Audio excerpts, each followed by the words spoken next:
Warning. This report contains discussions of racial discrimination, sexual assault, torture, lynching, and other forms of extreme violence. The report contains unedited historical quotations and photographs of white supremacist hatred, torture, lynching, autopsy, and other forms of graphic violence. Vigilantism continues today. In addition to extrajudicial police violence, our country's history of lynching is reflected in the vigilantism against Black people, even when they have not committed any offense.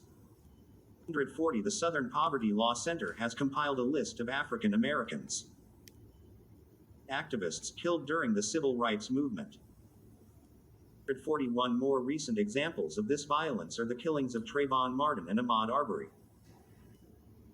2012, George Zimmerman shot and killed the unarmed, 17-year-old Trayvon Martin, who Zimmerman described as a suspicious person in his neighborhood. 342 After Zimmerman was acquitted for the shooting, in the tradition of lynching, he auctioned his gun as a souvenir. 43. 2020, while Ahmaud Arbery was out for a jog, he was chased, attacked, and killed by 3 white men who claimed he resembled a suspect in local break-ins. Police reports were filed about the alleged break-ins. Arbery was unarmed, and as he lay dying on the ground, one of the white men called him a fucking nigger. 144 Arbery's family called the killing a lynching. 145 The 3 men attempted to use a citizen's arrest provision added into the Georgia Code of 1863. 146 The men argued that the 1863 provision allowed them to arrest another person if a crime was committed, within his immediate knowledge. 147 The Georgia Code was drafted in part by Thomas R. Cobb, a legal scholar who claimed that a Black mother suffers little when her children are stolen from her, since she lacked maternal feelings. 48 Cobb helped write principles of white supremacy into Georgia law, including a provision that presumed African Americans were enslaved people unless proven otherwise. 349 The citizen's arrest provision was significantly weakened in 2021 in the wake of Arbery's murder. 150 Lynchings. A lack of accountability appears to exist for police violence and vigilantism. The Guardian reports that out of 1,136 killings registered in 2015, only 18 law enforcement officers were charged with crimes. 351 Moreover, the United Nations found that federal, state, and county regulations on use of force and firearms do not comport with international standards, which makes it more likely that extrajudicial violence against Black individuals will continue. 152. Chapter 3 Racial Terror, Sexual Violence and Eugenics. Discussed in Chapter 12, Mental and Physical Harm and Neglect. The Black female body has been brutally and routinely compromised in the absence of legal protection. Women faced forced procreation during enslavement, while after enslavement, Black women were forcibly sterilized. 53 As with other forms of racial terror, sexual violence served the social, economic, and political goals of white supremacy.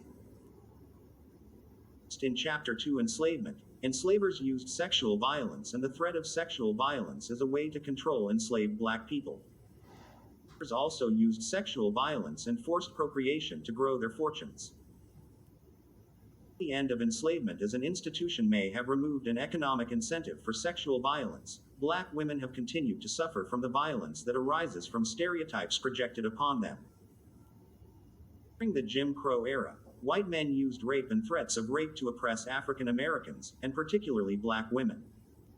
154 Throughout their daily routines, Black women and girls faced the threat of sexual violence by white men. 155 Rapes during Jim Crow were intended to maintain white domination and for white men's sexual gratification. 356 Some rapes also took place during other instances of racial violence, such as attacks to steal Black land and destroy Black property. 357 White men were rarely punished for committing sexual violence against Black women and girls, while African Americans frequently faced retaliation for reporting such attacks. 358. Discussed in Chapter 11 An Unjust Legal System. Black women continue to be depicted through tropes of hypersexuality, creating a myth that black women cannot credibly claim to be victims of sexual violence. 359. Women also suffered a different kind of sexual violence as a result of the eugenics movement. During the early 20th century, the eugenics movement, which claimed to be acting according to scientific principles and for the good of human society, scrutinized black sexual behavior and reproduction. The result was that black people, and especially black women, were disproportionately forced into sterility. 60. This is discussed in detail in Chapter 12, Mental and Physical Harm and Neglect. Separation and violence against children. The threat of selling non-compliant enslaved people away from their families was one of the most terrifying tools of coercion that enslavers wielded to control enslaved persons and suppress rebellions. 361. As discussed above, under the laws of slave states, the status of a newborn followed the status of their mother. 162. Separation was horrifying and traumatic to the parents and their children. 163. Children and their parents were treated not as people who loved and cared for each other, one generation after another, but as bodies used exclusively for labor. 364. Frederick Douglass said that he began to understand himself as a slave following the separation from his mother, as in the absence of nurturing kin, he was completely subjected to the will of others. 65. The practice of selling away infants was so common that it was a focus of the Northern abolitionist movement, and according to Professor Laura Briggs, in the 1850s. Southern states outlawed taking infants from their mothers in an effort to prove that slavery was not as bad as anti-slavery Northerners claimed. 66. Enslavement. Southern states re-enslaved black children, removing them from their parents, and forcing them into so-called apprenticeships to white former enslavers. 367. The children, sometimes as young as 6, worked for white families as if they were enslaved. 368. Throughout the 20th century, government officials disproportionately separated black children from their families to threaten and coerce mothers into withdrawing from welfare programs. 369. A detailed discussion of family separation is in Chapter 8, Pathologizing the Black Family. Incarceration, another tool of racist social control, has also had the consequence of breaking up black families. The war on drugs, beginning with Richard Nixon's 1968 presidential campaign, was explicitly designed to target the anti-war left and African Americans. 370. Due to stoning Negro to death, Chicago, 1922. Of Schomburg Center for Research in Black Culture, the New York Public Library. 110. 3. Racial terror. Policies. By 2015, 1 in 9 black children had at least one parent in prison. 71. At the same time, black families were targeted by racist policing of parenting. 172. Black children were increasingly placed in the child welfare system due to parental neglect, but in reality, this neglect was often only poverty. 373. These two forms of racist policing combined to double and then triple the rate of incarceration of black women during the 1980s. 174. 80% of these women had children living with them at the time of the arrest, many of whom were then placed in foster care. 175. As a result, between 1985 and 1988, the number of children in out-of-home placement, foster care, psychiatric institutions, and the juvenile justice system increased by 25%. 376. Black children have faced disproportionate police violence. As discussed above, law enforcement continues to treat black people as a dangerous criminal group. Black children are no exception. 177. A 2020 study led by Children's National Hospital researchers found that black youth are 6 times likelier than white youth to be shot and killed by police. 78. A detailed discussion of the criminalization of black children is in Chapter 11, An Unjust Legal System. Terror. People have used various types of racial violence in order to erase black economic gains, allowing the unrestricted theft of black labor during enslavement to carry on in new forms. 1990s, the prominent journalist and anti-lynching advocate Ida B. Conducted a detailed study of lynchings and found that the vast majority were not in response to sexual crimes, but were rather motivated by economic or political concerns. 379, for example, perpetrators initiated attacks as a form of economic intimidation against African Americans who disputed labor contracts. 380 employers also whipped and black freedmen who argued with them or left the plantations where they were contracted to work. 181. Once African Americans became successful, ran businesses, and owned homes, they were even more targeted. The South. Even before the Civil War, the Associated Press reports that 24,000 acres of land were stolen from 406 black landowners, including by means of racial terror. 182. The success of black neighborhoods and black individuals triggered white mobs to initiate violence. 383. As white Americans felt threatened by the growing economic power and independence of black communities. 384. Historical examples of economically motivated violence against prosperous black communities. 185. Perhaps the most significant example is the 1921 Tulsa Massacre, discussed above in relation to mob violence, in which a white mob devastated the prosperous black neighborhood of Greenwood. 186. In 1997, the Oklahoma legislature formed the 1921 Tulsa Race Riot Commission, recently renamed the Tulsa Race Massacre Commission 387, which was tasked with investigating the Tulsa Massacre and recommending methods for reparations.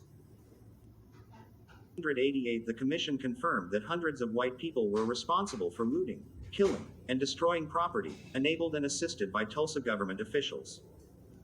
189. The commission found that the massacre caused $1 million in property damage, $25 million in today's dollars, though others estimate that the damage totaled $50 to $100 million in today's dollars. 390. However, the commission found that no one, except one white pawnshop, was given any compensation for the damage to their property, and there was no other benefit or restitution for victims. 391. Motivated violence was also directed at prosperous black individuals, not just communities and neighborhoods. An illustrative case is that of Elmore Bowling, a successful black man in Lowensboro, Alabama. 92. He owned a small fleet of trucks that ran livestock and made deliveries, and he also leased a plantation where he had a general store with a gas station and a catering business. 93. At the peak of his business, Bowling employed 40 other black people. 194. In December 1947, a group of white men showed up at Bowling's home where he lived with his wife and 7 children, shot him 7 times, and left him in a ditch to die. 95. At the time of Bowling's death, the family had $40,000 in the bank and white people were responsible for looting, killing, and destroying property, enabled and assisted by Tulsa government officials. The massacre caused $1.8 million in property damage, $25 million in today's dollars, though others estimate that the damage totaled $50 to $100 million in today's dollars.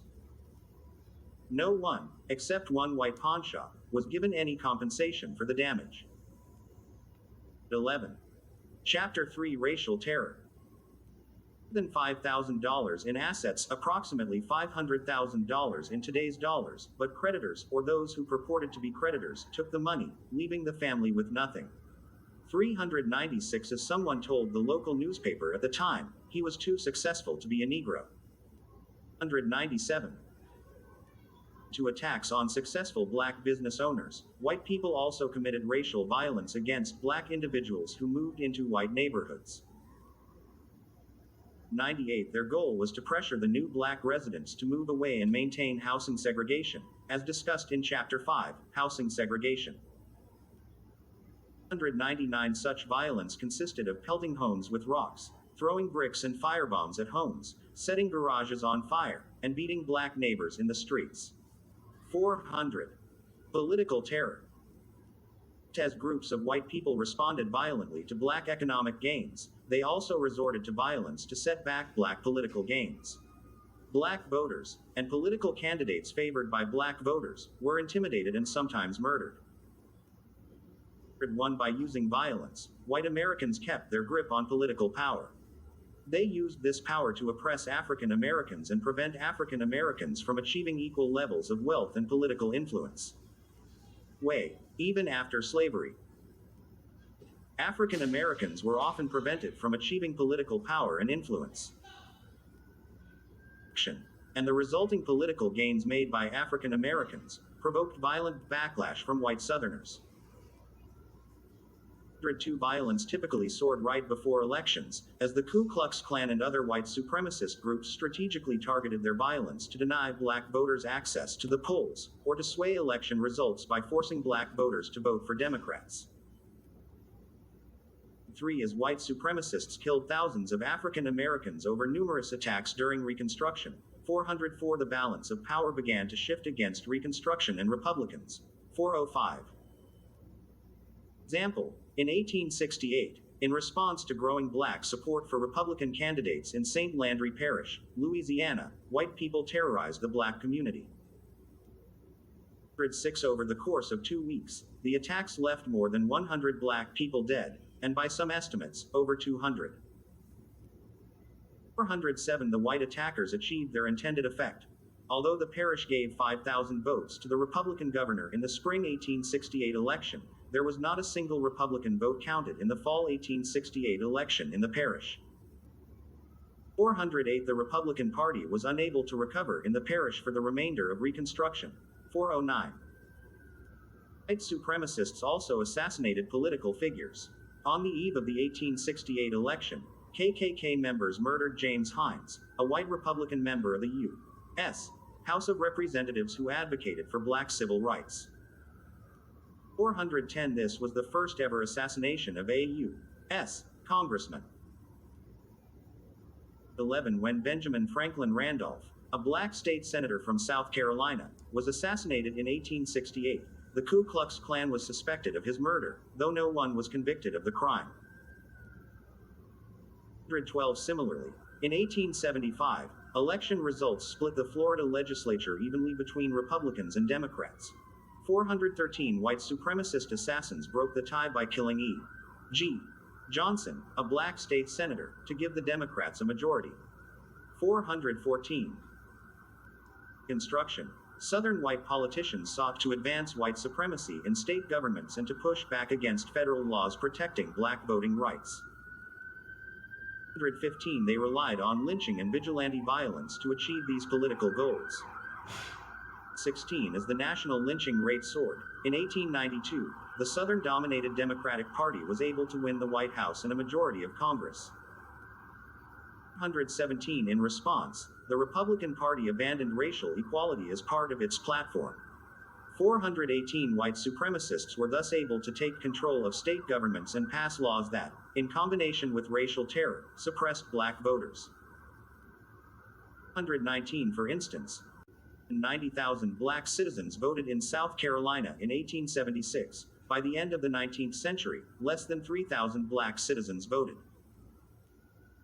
120 While black people represented a majority of registered voters in Mississippi in 1868, only 6% of eligible black people were registered to vote in Mississippi in 1890. 121 And in Louisiana, the number of black registered voters dropped from 130,344 to 5,320 between 1896 and 1900. 122. Voter suppression was not always enough for white supremacists. In one instance, they also directly overthrew the local government. After the 1898 election in Wilmington, North Carolina, armed white overtook the Republican-led city government. 423 A months-long voter suppression agenda culminated on Election Day, when armed white men patrolled Wilmington to intimidate black voters and their allies, and white supremacists threatened poll workers as they counted ballots. 424 In one precinct, a group of 150 to 200 white men caused a scuffle, and in the process, stuffed ballot boxes to secure their party's victory. 125 After the election, black people were massacred in the street. 426 Of nearly 2,000 white people indiscriminately murdered between 30 and 100 black men, women, and children, and forced 2,000 other black residents off their property. 127 While A mob of over 100 white men occupied the Wilmington City Hall and forced city officials to resign under threat of violence. 128 all of those elected officials resigned and were replaced by men selected by an all-white committee. 129 The new city leadership fired all black municipal employees and banned prominent black leaders, black businessmen, and white Republicans from the city. 430 There was no state investigation of the violence in Wilmington, and the federal investigation produced no indictments. 431 To date, this has been the only successful coup d'etat of A.U.S. American government. 432 Similar political violence continued into the 20th century. Florida, on Election Day 1920, a mob of 250 white people, including KKK members, killed dozens of African Americans, set fire to their homes, and drove them out of the city to prevent them from voting. 133 This massacre has been called the single bloodiest election day in modern American history. 134 Extensive history of violence and political repression, it was not always necessary for the KKK or other white supremacists to take direct violent action to intimidate black voters from the polls. Were often just as effective. For example, in August 1922, just a year after the Tulsa massacre, the KKK reportedly flew over Oklahoma City in airplanes, dropping cards into neighborhoods, warning people to be cautious before heading to the polls. 35 That same year, the Topeka State Journal reported that the KKK committed to staking out polling places in Texas to take careful note of the voting procedure. 136 Racist voter intimidation continues in contemporary times. During the 2016 election, neo-Nazi and white supremacist groups, including the KKK and the Oath Keepers, organized poll watchers in all 50 states, focusing on urban areas. 137 In the 2020 presidential debate, President Trump told his supporters to go into the polls and watch very closely, and told a white supremacist organization, the Proud Boys, to stand by. 138 The overtones that surrounded the 2020 election culminated in the January 6, 2021 Capitol riot, where armed white people violently stormed the U.S. Capitol while Congress was counting the electoral vote. 139 The rioters shouted racist epithets at black Capitol police officers, paraded around the Capitol waving a Confederate flag. 440 And built a gallows to hang a noose in front of the Capitol building. 141 This was the first time the Confederate flag was brought into the Capitol as an act of insurrection, something that was not even done during the Civil War. 442 Discussion of the use of violence and terror to suppress the development and rise of black political power is in Chapter 4 Political Disenfranchisement. Burning and other forms of intimidation. And not physical in nature, the perpetrators of racial terror used the threat of violence to intimidate African Americans and preserve the American racial hierarchy. Ku Klux Klan, for example, often conducted masked rides through towns at night to frighten black residents, an intimidation technique that mirrored antebellum slave patrols. 143 As discussed above, slave patrols used violence to discipline enslaved persons, prevent uprisings, and capture enslaved persons who managed to escape. 44 Furthermore, the KKK's disguises were designed to capitalize on the superstitions of formerly enslaved people, and their activities resembled plantation scare tactics. 145 The KKK also frequently burned crosses. 446 While the cross burning itself may not have physically harmed anyone, it undoubtedly became a well-known symbol of racial terror to intimidate minorities. 147 During oral argument in Virginia v. Black, a 2002 case contemplating whether a state could criminalize burning a cross, Justice Thomas made a point of connecting the symbol of cross burning to its terrorizing effect. The burning cross is unlike any symbol in our society. No other purpose to the cross, no communication, no particular message. 148 As he explained, the burning cross was intended to cause fear and to terrorize a population.